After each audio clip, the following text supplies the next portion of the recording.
Hey Brandon, so we could say we're in the end times or at the beginning of end times, right? I would say that the end times haven't started, right? People are freaking out, and according to Scripture, if you look at kind of Jesus' teachings and as well some of the eschatology of Scripture, we're kind of we're walking up to the doorstep of the end times. We're kind of knocking on the door. We're not there yet. Okay, but will you say that it's dangerous to be lukewarm right now? I say it's dangerous to be lukewarm at any time, but especially so right now. Yeah. Well, what would you say to somebody that's lukewarm? It's tough because people who are in a lukewarm position are happy with their contentment and are deceived that they're okay. That's why they're lukewarm.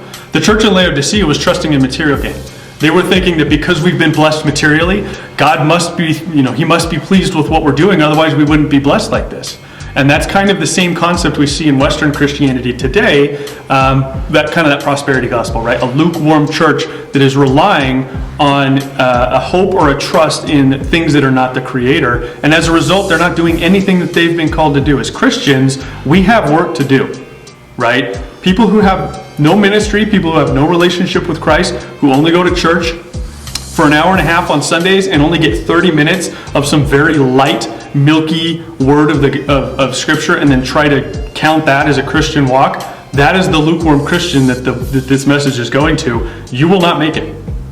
Okay? There are so many things that are being lined up and will be sent forth to not only deceive you, but to put you through trial and tribulation and persecution, that if your faith is based on a half hour of a message from somebody else out of Scripture, your faith will not last. And we're seeing the fruition of that right now. How many Christians or people who have called themselves Christians have had their world entirely shaken by what we can consider to be flu plus, right? With this virus that's going around with the COVID-19. People are acting like this, and it's not even bad. It's not like people fail to realize how absolutely terrible the last days will turn into. And this is not even a taste of what it's going to look like.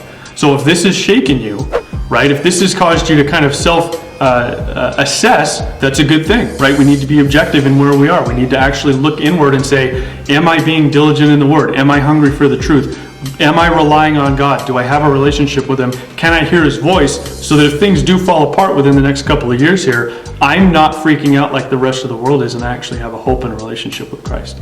So really the warning is you're running out of time to prep, right? We're not there yet.